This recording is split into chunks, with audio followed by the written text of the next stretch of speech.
அவர்கள் அனைவரும் யாகசாலை அடைந்து மகா பூர்ணாவதியை தரிசித்து அதனைத் தொடர்ந்து நடைபெறவிருக்கும் மகா கும்பாபிஷேகத்தில் உறுதியாக இருந்து அனைவரும் அவர்கள் விநாயகருடைய பேரவை பெறுவார்கள்.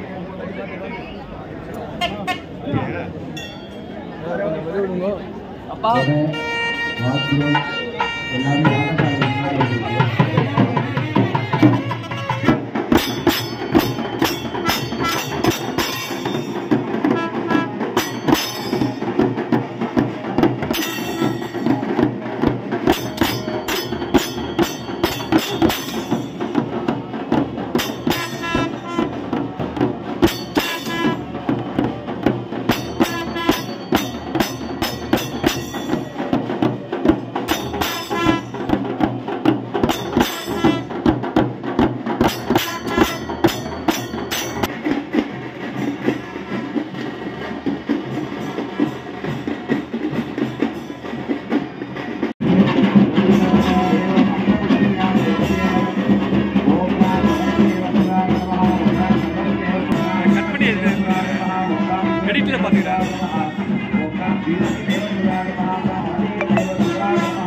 எல்லாரும் உண்மையாமரை உலகமும் வந்தன உழைப்பா என்று சொல்லுவார் கேட்கிறா பெருமான்.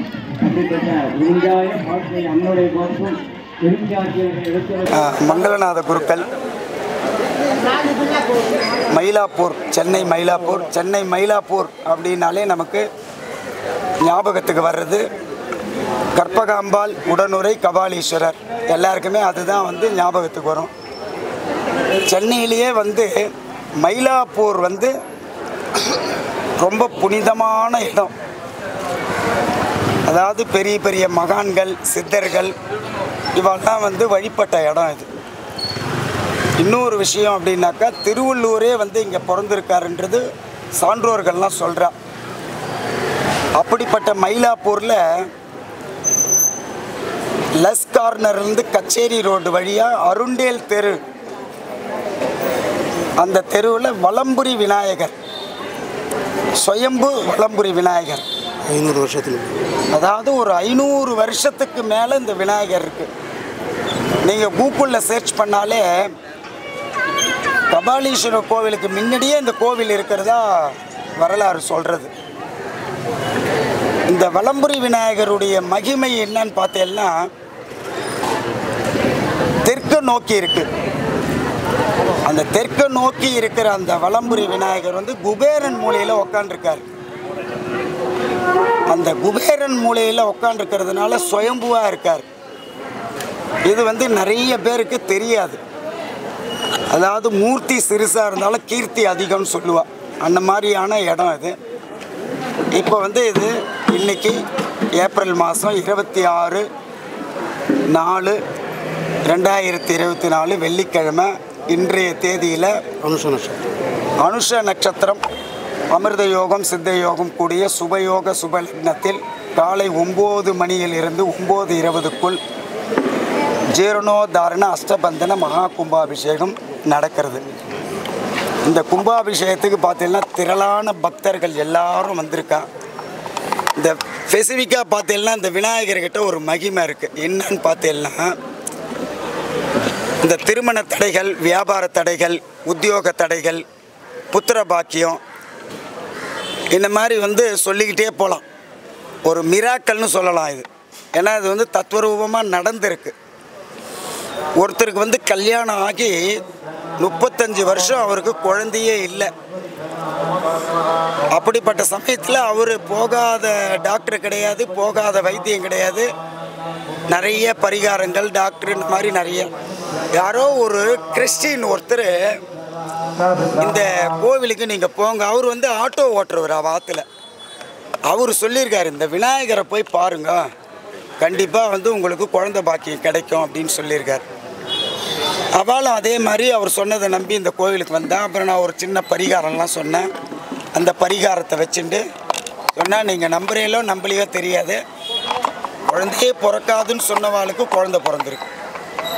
அந்த மாதிரியான சில விஷயங்கள்லாம் நடந்திருக்கு.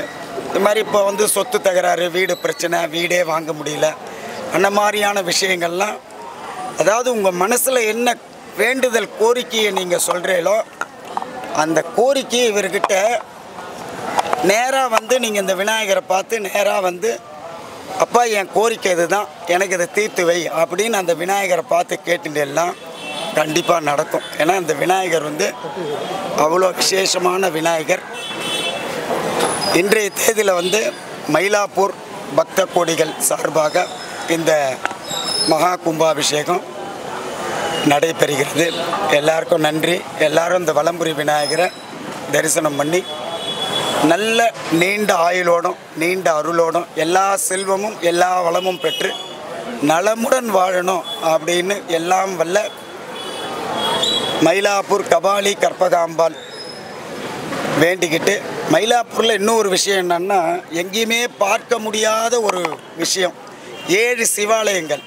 அந்த 7 சிவாலயங்களில் அடங்கி தான் இந்த வலம்புரி விநாயகரும் இருக்குது.